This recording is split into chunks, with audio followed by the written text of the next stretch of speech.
नमस्कार, मेरा नाम है जयेश और आप देख रहे हैं द पैम्फलेट। कारगिल का अग्निपथ नामा की सीरीज में हमने अब तक आत्मनिर्भरता वाले पहलू पर बात की।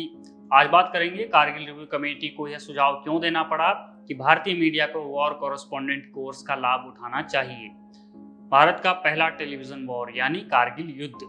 इतिहास में यह पहली बार था जब हिंदुस्तान की जनता ने टेलीविजन पर अपने जाबाज सैनिकों को अपनी मातृभूमि के लिए लड़ते हुए देखा। इस रियल टाइम कवरेज ने एक ओर तो पूरे देश को इस युद्ध और उसके घटनाक्रमों से भावनात्मक रूप से जोड़ दिया था, लेकिन दूसरी तरफ कुछ ऐसा घटा कि उसी मीडिया पर सवाल खड़े हो गए। अमेरिकी लेखक मार्क ट्वेन की एक मशहूर लाइन है, सच जब तक अपने जूते पहन रहा होता है तब तक झूठ आधी दुनिया का सफर तय कर लेता है। कारगिल युद्ध के दौरान कई मौकों पर यही हुआ। मसलन एक खबर फैलती है कि दुश्मन ने भारतीय सेना के कई बंकरों पर कब्जा कर लिया, जबकि सच्चाई ये थी कि दुश्मन ने केवल एक ऐसे स्थायी पेट्रोल पोस्ट पर कब्जा किया था जिसे भारतीय सेना मौसम संबंधी दुश्वारियों के कारण पहले ही छोड़ चुकी थी। एक और खबर फैली थी कि दुश्मन के 3 मंजिला बंकरों में टेलीविजन सेट लगे हुए हैं और घुसपैठियों ने द्रास कारगिल बाजार से सीमेंट खरीदा है। द्रास बाजार जो कि भारतीय सीमा के भीतर है। आप सोचिए कि दुश्मन सीमेंट भी खरीद कर ले गया।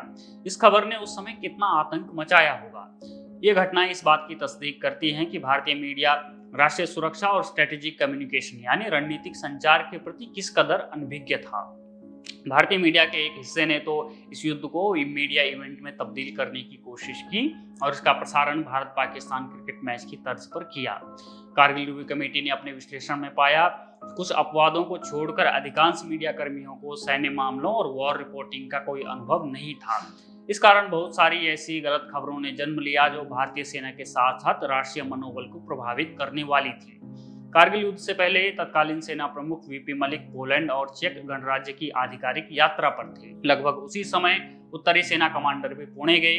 इन यात्राओं को लेकर भारतीय मीडिया की ओर से तथ्यहीन एवं त्रुटिपूर्ण और मनगढ़ंत रिपोर्ट सामने आई थी, जिनका बाद में खंडन किया गया था।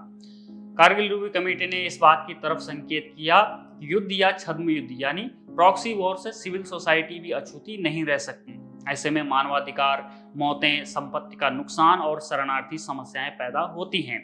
इस संकेत में अप्रत्यक्ष रूप से मीडिया को भी यह संदेश देने की कोशिश की गई थी कि राष्ट्रीय सुरक्षा और युद्ध को अधिक संवेदनशीलता के साथ कवर किया जाना चाहिए। जो बात हम शुरू में कह रहे थे कि कारगिल रिव्यू कमेटी ने यह सुझाव दिया था कि मीडिया को महू स्थित कॉलेज ऑफ कॉम्बैट, जिसे आर्मी वॉर कॉलेज भी कहा जाता है, उसके वॉर कॉरेस्पॉन्डेंट कोर्स का लाभ उठाना चाहिए ताकि ट्रेंड वॉर कॉरेस्पॉन्डेंट यानी प्रशिक्षित युद्ध संवाददाता वॉर के समय उपलब्ध हो सकें।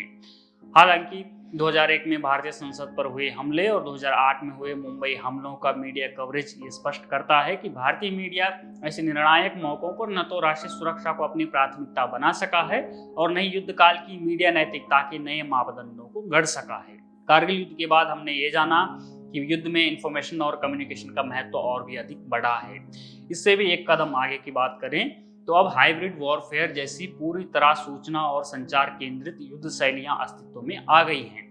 यूक्रेन युद्ध ने तो इस बात को लगभग स्थापित ही कर दिया है कि युद्ध अब एक अनवरत प्रक्रिया में बदला है और यह रणभूमि में कभी कभी होने वाले संघर्षों के साथ मनोभूमि में भी निरंतर लड़ा जा रहा है। ऐसे मौकों पर वायुसेना प्रमुख विवेक राम चौधरी का वो बयान सटीक बैठता है जब वो कहते हैं कि नए तरह के युद्ध में पहली गोली चलने और पहले लड़ाकू विमान को सीमा पार करने से पहले बहुत सारे मोर्चों पर युद्ध लड़ा जा चुका होगा।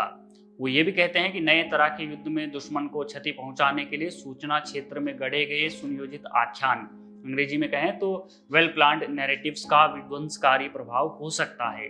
कारगिल यह सबक देता है कि राष्ट्रीय सुरक्षा के लिए मीडिया में सच की फर्राटा दौड़ जरूरी है ताकि झूठ दुनिया का चक्कर न लगा सके।